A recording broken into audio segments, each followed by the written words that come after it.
bit. Oh, good. Oh, No, that's fine. We're flexible, believe it or not. I'm Ready? set. Ready? All right. Okay, we'll go ahead and get started. All right. Hi, everybody. Appleton Mayor Jake Woodford here, and we're in Neenah today because this is our local-most Coast Guard auxiliary unit, and we're here to recognize Safe Boating Week, not only in the city of Appleton, but throughout our region and here in the Fox Cities. It's so important to emphasize safe boating as everybody gets out on the water, dusts off the boats, and gets them running. It's important to be mindful of safety and always to keep safety in mind. And to that end, I've issued a proclamation recognizing Safe Boating Week in Appleton. Whereas recreational boating is a popular and enjoyable activity enjoyed by many each year, and whereas boating can also be dangerous without proper precautions and safety measures in place. And whereas the annual observance of Safe Boating Week supports the Safe Boating Campaign, a global awareness effort that encourages boaters to make the most of their boating adventures by being responsible. And whereas the United States Coast Guard reports that drowning is the cause of death in 4 out of every 5 recreational boating fatalities, and 75% of those who are not wearing a life jacket. And whereas the Wisconsin Department of Natural Resources is dedicated to boating safety and provides valuable resources and information to boaters to help ensure safe and responsible boating. And whereas Safe Boating Week reminds all boaters to wear a life jacket, avoid boating under the influence, be aware of weather and water conditions, stay in contact with someone on shore, use an engine cutoff device, and take boater education courses to improve their knowledge and skill. Now therefore be it resolved that I, Jacob A. Woodford, Mayor of the City of Appleton, do hereby proclaim May 17th through the 23rd, 2025 as Safe Boating Week in Appleton, and encourage all boaters to take the necessary steps to ensure a safe and enjoyable boating experience while making memories with family and friends.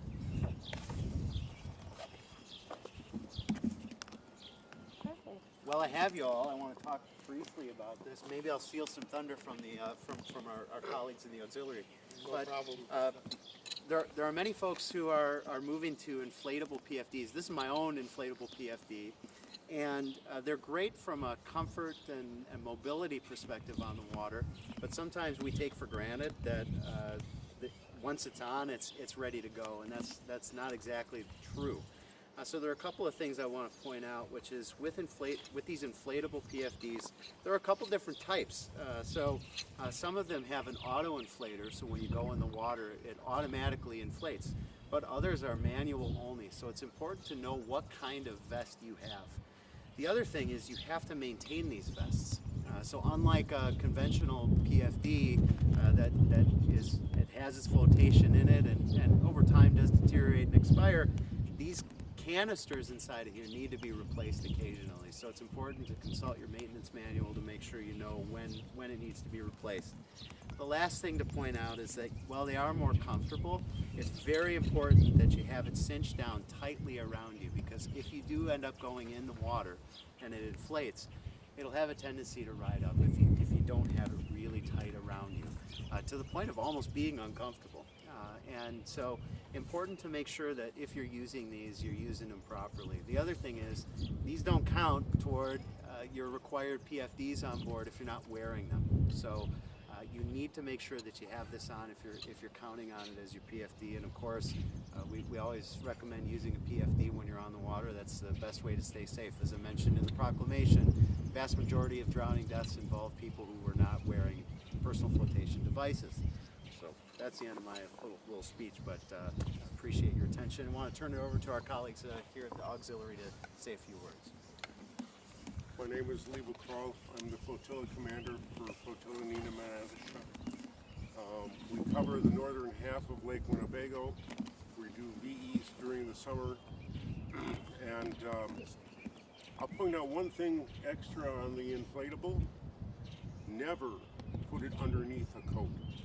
Because if you have to use it, when you inflate it, it's going to, the compressed air is going to push inward towards you. It'll harm you. So you always want to make sure that it's on the outside of a coat if you've got a coat on. The other thing is make sure if you're going out boating, you have a life jacket on. It saves lives. It's as simple as that. You don't wear a life jacket, you've got not a real good chance of surviving a major accident. I also have my colleague here, immediate past Flotilla Commander Robert Wolke. One thing I will emphasize on the PFDs, when we do vessel safety checks, a lot of times the people say, oh yeah, we've got them, and they bring them out and we check them. And then we ask them, do you wear them? Well, no, they're not comfortable. The problem is, try and put a PFD on when you go in the water. Your chances of getting into is slim to none. And we would prefer not to have to rescue a corpse. We'd rather rescue a live person. When it comes to children, make sure that they're fitted correctly. And the best way to do that is after the child has it on, put your hands under the top and lift up. If it comes right off the child, it's too big. The other thing that was brought up was the emergency cutoff, which is a new thing. If you go in the water,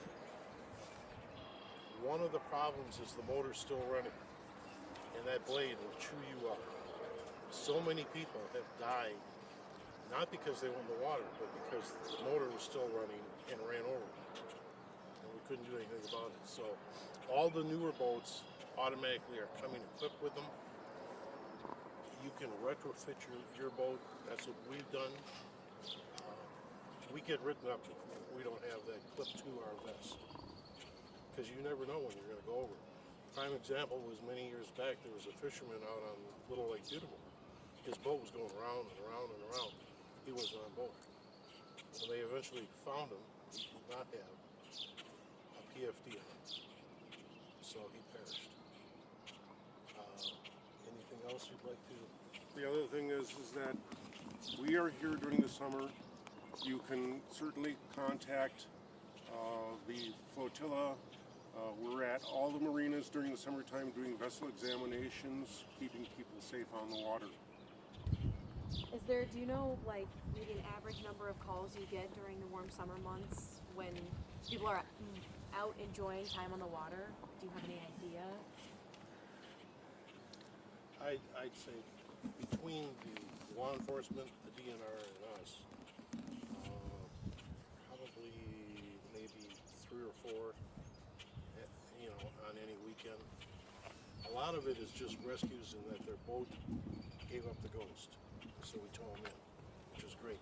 In fact, we had, I won't bring up about that one, that we had to rescue law enforcement.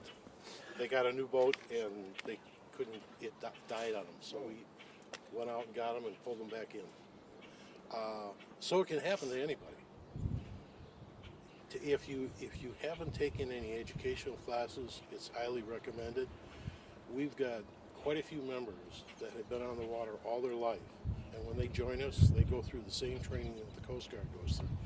And the comment that I always hear from is, man, I didn't know that. There's no way you're going to know everything. So take a course. If you have a personal locator beacon, register it. If you have marine radio, it can be programmed with all the information about the boat. It'll give longitude and latitude. You just hit the red button on it and it'll send out a signal.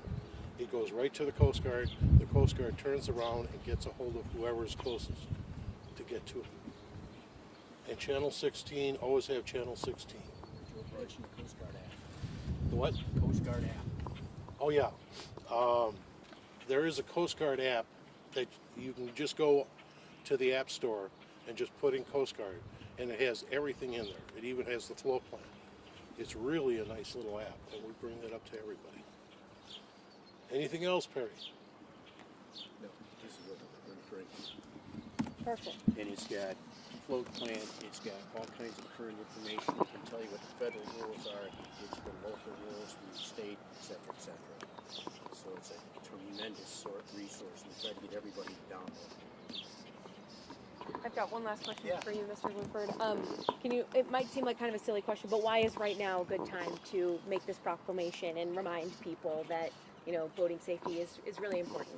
Yeah, so Safe Boating Week is really an international campaign, and it's important to raise awareness right now because it's starting to get warm. We're getting our boats ready and looking forward to a great season of boating. And there's a lot of fun to be had, lots of opportunities to get on the water here in the Fox Cities and in Wisconsin. And so this is a good time as you're getting ready to make sure that not only the boat's running, which is a challenge for us sometimes, but also to make sure that you have the proper safety equipment, that you're ready to go.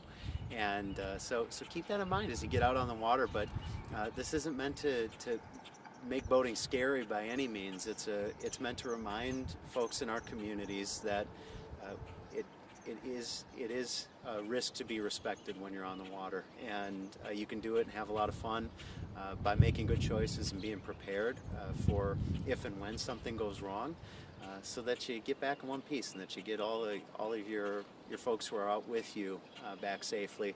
And that's really what it's all about. So I appreciate the opportunity to raise awareness with our local Coast Guard Auxiliary, and look forward to a great season of boating, and hope to see you out on the water. And hopefully we don't have to rescue you. So you can see, if you look right over here, you see a bunch of young people who are learning. This is a sailing club, okay? So they're learning about boat safety right now. You can imagine that warms our heart. You know? So that's what's happening over there right now. Very good. Thank you guys for being here. Say, could I trouble somebody for a picture? I'm on it solo today. No problem. Yes, Get in. You guys get in here. I don't. My sidekick is taking a well-deserved break. Same for me. Oh, sure. Do you want to get